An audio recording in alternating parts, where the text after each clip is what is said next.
Good afternoon, everybody. Today is Tractor Tuesday, and what we're going to do is we're going to feature a Farmall regular this Tuesday. I wanted to it's after Labor Day, so I wanted to get the first one out sooner than now, but a lot of things going on around here, trying to get some stuff wrapped up, so let's start and see what we can come up with. So the Farmall regular, they built this in the early 1900s. I don't know how familiar. Let me see if we can back this up a little bit. There we go. How familiar everybody is with stuff when you get that old. I'm no expert by no means, but the Farmall regular was made by International Harvester. They started developing this tractor in right around 1910. In 1920, they started the development of the actual tractor. By 23, they had some prototypes running, working crops and stuff like that. This tractor was actually 1924, I think, to 1931 or 32, somewhere right in there. And then the F20 took it over. But, in 1931, when they came out with the F30, that's when they started calling this the Farmall regular, because up to that point, it was an International Harvester, just a Farmall.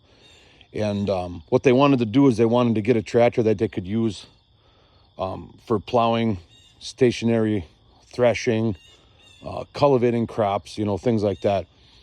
So this was one of the first, this was the first row crop tractor built, basically. And, they wanted to keep the radiator narrow. They wanted to keep the wheels narrow, so the front wheels could be in between a row, and the rear wheels, you could adjust them so they could be in between rows. You're not running crops over. And it's, 4,000 pound tractor, right around there. They're supposed to have steel wheels on them. This one clearly was cut off and had some rubber tire conversion done on it. I really don't know when. I picked this tractor up at an auction up in... trying to think where this one come from, up by Gilman. Is it Gilman? Yeah, I think it was Gilman. But 22 horsepower gross, 221 cubic inch, 4-cylinder engine. And this tractor here, of course, is not 100% original, but the on the steering here, they had cables. They came with cables run around these pulleys, one for each side, and it looped through, hooked up to each brake. This one had steering brakes instead of just one brake, like the 1020s and some of the older stuff. When you're cultivating, you get to the end of the row and you want to turn, instead of having one hand doing one thing and whatever, you could have both hands on the steering wheel. And once you turned it far enough, it would engage the brakes, right or left, depending on which way you were turning. So it was pretty handy once you had cultivators on. I don't have cultivators for this. I don't have one for any of my F20s or any of that stuff, but someday we'll get her. It looks rough, but this tractor actually runs. I got the mag and stuff off of it right now, and it needs front tires pretty bad.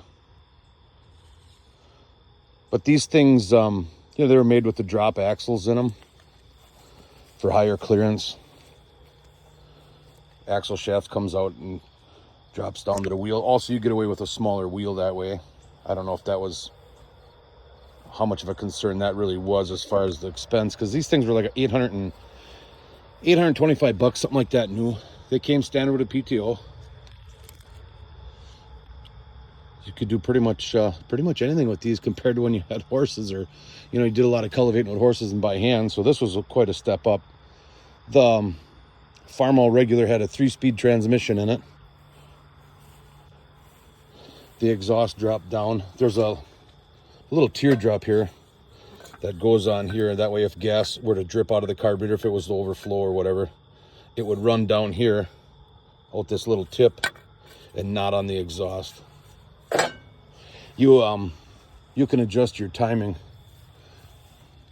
lever up here. You can adjust the timing and stuff on here. So if you had it a little bit retarded, it would, you get some flames and stuff out the exhaust. So that was not a good thing. And then when the F20 replaced this, there was a lot of upgrades. It had an updraft carburetor put on it. The exhaust went up, straight up. The steering gears, this stuff all got covered up, kept it out of the dirt. Air cleaner changed a little bit, nothing spectacular. And then so this you could run this on kerosene. The big tank would be kerosene, little tank's your starting tank, that was gas.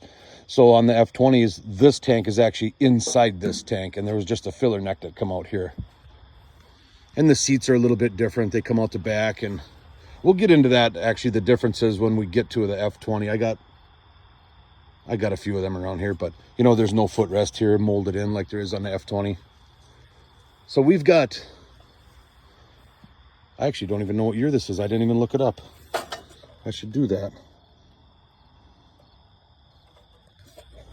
What do I got here? I got an F30 over there. I think we have 4 F20s. One of them is strictly parts.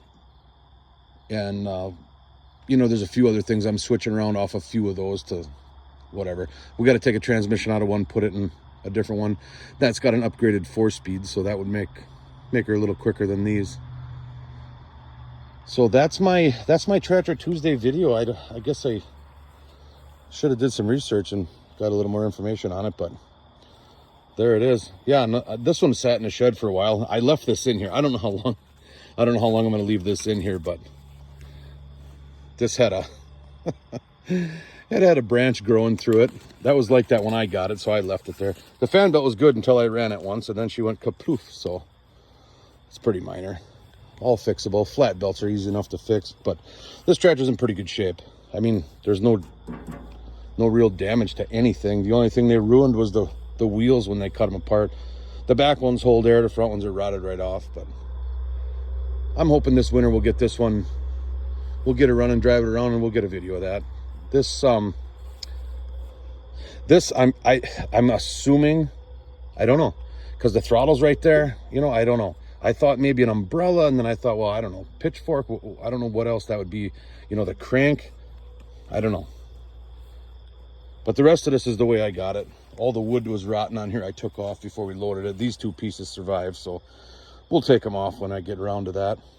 So, okay, we've got quite a lineup we're gonna do. I think we'll do the F30 next, and then we'll just stick around to Farmalls, get that done, then we'll go to the case stuff. And I got some rumblies over there. We can go through them too before they get put away for winter. But all right, there's our tractor video. I will see you on the next one. Thanks for watching.